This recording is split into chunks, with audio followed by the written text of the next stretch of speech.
अस्सलाम वालेकुम, कैसे हैं जी आप सब। आई होप आप सब ठीक होंगे। अल्हम्दुलिल्लाह मैं भी ठीक हूँ जी।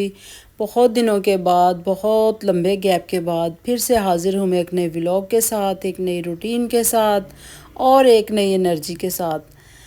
तो जी सुनाएं आप सब, कैसी गुजरी आपकी ईद, कैसे गुजरे आपके गर्मियों के दिन। सबसे पहले जी ये देखें, गरम गरम चाय और इतनी मज़े की।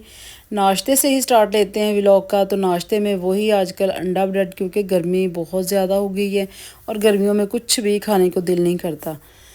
तो व्लॉग मेरा बहुत दिनों के बाद आया है, तो मैं थोड़ा थोड़ा सा बस क्लिप लेती रही थी, सेव करती रही थी। तो ये है जी ईद से थोड़े दिन पहले की वीडियो।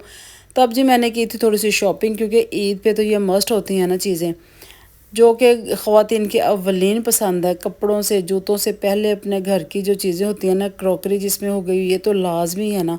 कप, ग्लास और वो रोटी वाले रुमाल और जो भी कोई एक्स्ट्रा चीज़ें लेने वाली होती हैं ना। तो मैंने भी जी इसी तरह किया। सबसे पहले मैंने ढेर सारे कप ख़रीदे और फिर इसके बाद मैंने ग्लास वगैरह लिए, क्योंकि कप जो थे ना मेरे, वो जो टी सेट होते हैं ना महंगे वाले, फिर मैं वही यूज़ करती थी। जो रेगुलर थे ना वो बहुत ही कम थे, मतलब एक जैसे ना 6 कप कम ही थे।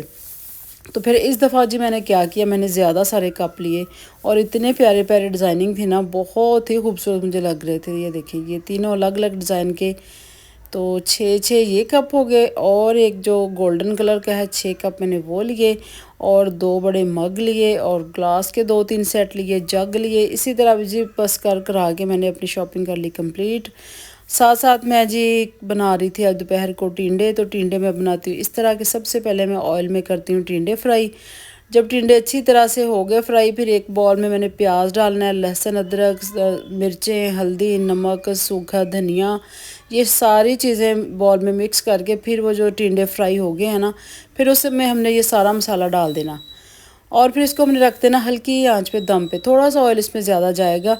तो इसको मतलब ये पहले प्याज ने फ्राई करना, तो बस सारी चीज़ें हमने वो जो फ्राई टिंडे ना उसमें डाल के इसको हल्की आंच पे दम पे पकने के लिए छोड़ दें। और इतने मज़े के ये टिंडे बनते हैं ना, क्योंकि जब से मैंने ये स्टार्ट किया है तकरीबन मैं 2 साल से अब इसी तरह बनाती हूँ और इतने पसंद आते हैं कि बच्चे कभी नाम भी नहीं सुनते थे ना टिंडों का, अब वो बड़े शौक़ से खा लेते हैं। तो आप एक दफ़ा ज़रूर ट्राई करें ये वाले तरीके से, तो आपको इंशाल्लाह बहुत पसंद आएगा। तो दोपहर को जी पुदीने की चटनी हो, साथ रायता, लस्सी वगैरह हो, तो गर्मियों में यकीन करें मज़ा आ जाता है खाने का। तो खाना वगैरह भी साथ साथ बन रहा था, साथ साथ मैं अपने किचन की सफाई भी कर रही थी, क्योंकि ईद आने वाली थी और ईद के दिनों के लिए तो ये चीज़ें बहुत ज़रूरी होती हैं। तो साथ साथ खाना बना लिया था और साथ के साथ ही मैंने फिर अपना किचन को भी सारा उल्ट पुल्ट कर लिया सामान सारा बाहर निकाला, इनको अच्छी तरह से साफ़ किया, नीट क्लीन किया और फिर जी मैं हो गई स्टार्ट काम पे। और यहाँ पे देखिए जी, साथ फालसे का जूस भी बना के रखूँगी। तो क्योंकि गर्मी बहुत ज़्यादा है और गर्मियों में इस तरह की चीज़ें ना ये लाजमी लेनी चाहिए। इसकी मैं रेसिपी आपको दूंगी अगले वीडियो में, लेकिन इतना मज़े का बना था ना। तो सामान जी मैंने निकाल लिया था। तो ये देखें, ये इसमें जो चीज़ें थी ना कुछ वो एक्सपायर हो गई थी और वो फिर मैंने फेंक देनी है। मतलब ये कस्टर्ड वगैरह पैकेट तो ठीक थे, लेकिन जो डब्बे होते हैं ना, कुछ 1 2 तिक्के मसाले के और एक तंदूरी मसाला, वो एक्सपायर हो गया, फिर वो मैंने फेंक दिया। और साथ ही जी फटाफट से मैंने कहा कि गर्मी बहुत ज़्यादा, तो काम कंप्लीट किया जाए, क्योंकि गर्मियों में इस तरह का काम छेड़ने को दिल ही नहीं करता। लेकिन ईद के लिए ये चीज़ें ज़रूरी थी, क्योंकि मैंने जो मसाले वगैरह थे वो पीस के रखने थे और साथ ही भी मैंने ये कैबन साफ़ करने थे, क्योंकि चीज़ें आपके सामने पड़ी हो ना जो आपने डेली यूज़ करनी है, तो वो ज़्यादा बेस्ट रहती हैं। तो मेरे ना थोड़े से इधर उधर डब्बे हुए पड़े थे, फिर मैंने कहा चले भी अब ये काम ना स्टार्ट कर ही लेते हैं। तो ये सारे फिर मैंने जो जार थे ये वॉश किए, इनको ड्राई किया, फिर इसमें ये सारी चीज़ें डाली हैं जो कि ईद के दिनों में ही यूज़ होनी है, क्योंकि जो मैं डेली यूज़ करती हूँ वो तो अलग से एक स्टैंड है। तो ये मैंने इस तरह, मेरे पास ना ये शीशियाँ पड़ी हुई थी कांच की, तो मैंने इनको वॉश करके अच्छी तरह से इनमें ना इनको रिफ़िल करके रख लिया कि ईद के दिनों में ये मिर्च मसाले काम आएंगे। तो ये देखें ना, ये जो चीज़ें जैम वाली होती हैं, ये बच्चों का वो जो चॉकलेट वाला होता है, क्या उसको कहते हैं, मुझे ये जहन में नहीं आ रहा, वो वाले जार मेरे पास काफ़ी थे। तो फिर काम आ जाती है ना चीज़ें, फेंकनी नहीं चाहिए, इस तरह रख लें संभाल के आप। तो ये देखें, इसमें वो ओरिगानो वगैरह होते हैं, तो उसमें मैंने ब्लैक पेपर डाली ज़्यादा सारी। तो बस जी यही थे छोटे छोटे काम। आप बताएं जी आपकी ईद कैसी गुजरी और गर्मियाँ कैसी गुजर रही हैं। गर्मियाँ तो अल्हम्दुलिल्लाह अच्छी गुजर रही हैं, ये नहीं हम कह सकते कि बहुत क़यामत ख़ेज़ गर्मी है, बीच बीच में हो जाती है, लेकिन अभी देखें ना जून का महीना स्टार्ट हो गया, लेकिन अभी माशाल्लाह बारिशें भी हो जाती हैं, आंधी भी शाम को आ जाती है और मौसम अच्छा हो जाता है कि बर्दाश्त के काबिल है। तो ये देखें, ये मैं ग्लास लेके आई थी 2 सेट, वो मैंने पीछे लगा दिए, पुराने वाले आगे आगे, जो उससे पहले वाले थे वो ऊपर शिफ्ट हो गए। इसी तरह कर कर आगे जी मैंने मैनेज कर लिया। और यहाँ पे जी फिर मैं ये सारी चीज़ें निकालूंगी। और आप बताएं जी, बाहर ना गली में बच्चों का आपको शोर नज़र आ रहा होगा, तो कहीं बैठ के ना वॉइस ओवर करने की जगह ही नहीं मिलती, क्योंकि अब बच्चों को छुट्टियां भी हैं तो बच्चे ज़ाहिर सी बात है शोर भी करते हैं और गली मोहल्ले में फिर इस तरह फिरते भी हैं। तो फिर बस मैंने कहा चलें वो बाहर लगे हुए हैं तो मैं अपनी आराम से अपना काम ख़त्म कर लूँ, इस तरह तो मेरा काम रुक ही जाएगा। और ये वाले भी इतने मज़े के कप थे ना, और साइज़ इनका इतना परफेक्ट था ना, बहुत बड़े थे ना बहुत छोटे थे, मीडियम साइज़ के ना ये वाले कप थे। तो ये रेगुलर जो डेली इस्तेमाल के लिए हम लोग चाय पीते हैं तो ये उसके लिए हो जाएंगे। तो बाकी थोड़े से जो महंगे होते हैं वो चले किसी गेस्ट के लिए बंदा रख लेता है। तो बस जी मेरा दूर रहने का मकसद, मैं दूर इतने दिन कहाँ थी, मैं क्यों नहीं मेरा व्लॉग आया, क्यों मैंने या क्या मैंने व्लॉगिंग छोड़ दी है, तो ऐसी कोई बात नहीं है, छोड़ी नहीं है मैंने। कभी कभी हाँ दिल करता है कि छोड़ दूँ, कि बस इतनी मेहनत करती हूँ इतनी मेहनत करती हूँ, लेकिन आप लोग आप यकीन करें आप कोई सिला नहीं देते मेहनत का मेरी यूट्यूब फैमिली कोई सिला नहीं देती। हाँ मैं शौकिया करती हूँ, लेकिन यार शौक में चले बंदा, इतनी मेहनत का थोड़ा सा फल तो मिलना चाहिए ना।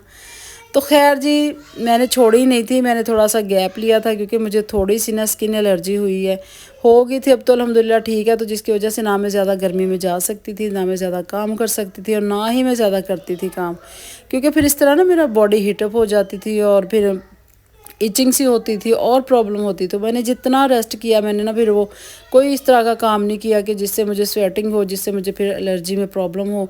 और फिर मैंने पूरा अपना ट्रीटमेंट करवाया और पूरा रेस्ट किया। तो फिर जी मैंने इसीलिए अपना यूट्यूब चैनल को मैंने थोड़ा सा गैप दे दिया था, रेस्ट दे दिया। मैंने कहा मैं भी रेस्ट करूँ भाई, तुम भी रेस्ट करो। तो फिर इंशाल्लाह जब एनर्जी होगी, जब फिर काम कर लेंगे। तो काम तो ज़ाहिर सी बात है, जितना हम काम करें उतना ही आपको फल मिलता है। तो मैं ज़रा थोड़ी सी स्लो हूँ इस मामले में, तो क्योंकि मैं इतनी मेहनत करती तो हूँ, लेकिन फिर भी ये है कि जहाँ पे रेस्ट का टाइम हो ना, वहाँ पे रेस्ट भी करना चाहिए। ये भी बहुत ज़रूरी है आपकी बॉडी के लिए। आपको कोई भी प्रॉब्लम है, आप अगर रेस्ट कर लेना तो वो सबसे बेस्ट है। तो खैर जी मुझे थोड़ी सी एलर्जी हो गई थी, अब अल्हम्दुलिल्लाह मैं ठीक हूँ। तो अब मैं दोबारा से इंशाल्लाह काम स्टार्ट करूँगी, और कर भी लिया है। तो आपने बस मेरे व्लॉग देखने हैं, आपने शेयर करने हैं, आपने लाइक करना है, अपने चैनल को न्यू है तो सब्सक्राइब ज़रूर कीजिएगा। तो अब मैं बस 1K के करीब होने वाली हूँ, लेकिन बहुत टाइम लगा मुझे 1000 सब्सक्राइब होने में। और ये नहीं कि मैंने मेहनत नहीं की, मैंने जो पिछले सालों में मैंने बहुत मेहनत की है, मैंने बहुत अच्छा काम किया है, लेकिन पता नहीं क्यों है कुछ, मैं कहती हूँ आपकी लक होती है। चले खैर कोई बात नहीं, अब मैं इंशाल्लाह आपके साथ रेगुलर रहूँगी और आपने व्लॉग देखने हैं। A few moments later. तो अब आते हैं जी ईद की तैयारियों पे। तो ये जी ईद का दिन है, तो ये वाला जो ड्रेस है ना, ये मेरी बेटी का है, ये है लाइमलाइट का, और इतना खूबसूरत इसका कलर था ना। तो 2 पीस मैंने वहाँ से लिया था, और ये दुपट्टा जो है जी मैंने बाज़ार से मैचिंग बिल्कुल मैच हो गया था परफेक्ट। मतलब इसी तरह ना मुझे डाई करवाने की ज़रूरत ही नहीं पड़ी, क्योंकि मेरा इरादा था कि मैं डाई करवा लूँ। तो बेटी के जैसा मैंने आपको बताया था 3 ड्रेस लिए थे ज़ेलब्रे से, लेकिन मैंने दिखाए नहीं थे। वो कह रही थी मामा आप पहले ही व्लॉग में दिखा देती हैं। तो खैर अभी वो जो मांग रही थी मैंने वो उसको लेके नहीं दिया, वो सिल्क में था, लेकिन जितनी गर्मी पड़ती है ना, मैंने कहा बेटा यही ठीक है, तो यही कैजुअल से अच्छे लगते हैं।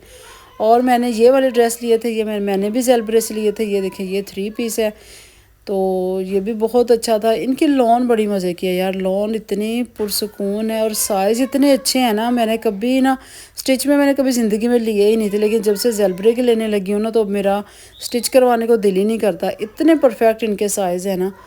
तो एक ये 3 पीस है, ये भी बहुत अच्छा है इसका कलर, और इसका दुपट्टा वाइल का इतना प्यारा। तो मैंने ये वाला कलर बहुत देर के बाद पहना है। और एक ये 2 पीस है, ये ब्लैक वाला, तो इसके साथ अब मैं दुपट्टा लूँगी। तो ये जी मैंने लिए थे 3 ड्रेस, जो कि बहुत अच्छे लगे थे, बहुत प्यारे लगे थे। तो अभी कुछ मेरे स्टिच हो के आ गए थे, जो कि मैंने आपको दिखाए थे। तो जैसा कि मैंने आपको बताया कि एलर्जी की वजह से मैंने कोई इस तरह की एम्ब्रॉयडरी वाला सूट लिया ही नहीं, क्योंकि पहना ही नहीं जाना, तो फिर फ़ायदा क्या लेने का। हाँ अब ठीक हो, अब इंशाल्लाह 1-2 लूँगी, स्टिच करवा के रख लूँगी कहीं आने जाने के लिए, तो वही अच्छे लगते हैं ना, प्योर दुपट्टा हो, एम्ब्रॉयडरी हो।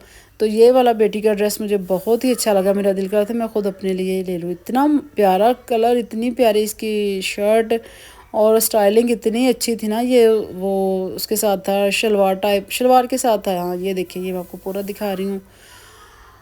तो जी आप बताएं आपकी ईद कैसी गुजरी। मैंने तो बहुत स्लो काम स्टार्ट किया, बहुत स्लो हर चीज़ हो गई थी, लेकिन अब इंशाल्लाह अब मैं रेगुलर हो जाऊंगी आपके साथ। आप मुझे दुआ में याद रखें, मैं भी आपको दुआ में याद रखूंगी। अल्लाह पाक आप सबको अपने घरों में खुश रखे, आबाद रखे, और हमें भी जी अपने घरों में खुश आबाद रखे, बुरी नज़र से बचाए, हासदीन के हसद से बचाए, और हमें सेहत तंदुरुस्ती बस दे, क्योंकि सेहत तंदुरुस्ती है ना तो वो हज़ार नेमत है। तो मैंने बस यही ईद पे ड्रेस पहना था क्योंकि पुरसुकून था, कोई इस पर कढ़ाई नहीं हुई थी, कोई इस पर लेस नहीं लगी हुई थी, जो कि मुझे मतलब वो ना अनकंफर्टेबल जिससे मैं होती, जिससे मुझे एलर्जी को प्रॉब्लम होता। इसीलिए मैंने सादा से ड्रेस लिए थे जिस पे कोई कढ़ाई ना हो, जिसमें पुरसुकून बंदा रहे। तो ईद का दिन जी अल्हम्दुलिल्लाह हमारा बहुत अच्छा गुजरा। तो कुर्बानी खैर हमने ईद के तीसरे दिन की थी, जो कि हम हर साल ईद के तीसरे दिन ही करते हैं। तो बस तैयार श्यार हम लोग हो गए थे, और यहाँ पे देखें जी बस ये मेरी तैयारी है, और मैंने ये चप्पल पहनी है। तो आज का व्लॉग आप ज़रूर बताइएगा आपको किस तरह का लगा, और जो मैंने शॉपिंग की है ना आप वो भी बताइएगा। और ये दुपट्टा देखिए, इसका दुपट्टा मुझे बहुत ही अच्छा लग रहा था ना, शॉकिंग के साथ ब्लैक कंट्रास्ट में दुपट्टा, लॉन इतनी अच्छी थी इतनी, और साइज़ देखें ज़रा। तो जैसा मैंने आपको बताया ना, मैंने बहुत कम ही लेती हूँ स्टिच, क्योंकि मुझे ये लगता था मेरा साइज़ कभी मिलेगा ही नहीं। लेकिन जब से ज़ेलबरी का मैंने ड्रेस लेना स्टार्ट किया तो मुझे इतने इसके साइज़ परफेक्ट लगे हैं, इतने अच्छे लगे हैं ना। तो मैं तो आपको यही मशवरा दूंगी कि आप भी ज़ेलबरी से लेना स्टार्ट कर दें, और आराम से इंजॉय करें, जाएं उठाएं पहने और मज़े करें। तो खैर जो स्टिच का वो भी मज़ा अपनी जगह है, लेकिन ये जो हम स्टिच लेते हैं तो ये भी अच्छे होते हैं। तो जी नेक्स्ट व्लॉग के साथ हाज़िर होंगी। आज का अच्छा लगे ना तो आप लाइक करके जाइएगा, शेयर करके जाइएगा, सब्सक्राइब ज़रूर करके जाइएगा, दुआ में याद रखिएगा, और अगला जो व्लॉग आएगा वो आप फुल वॉच कीजिएगा। अल्लाह हाफिज़, बाय बाय।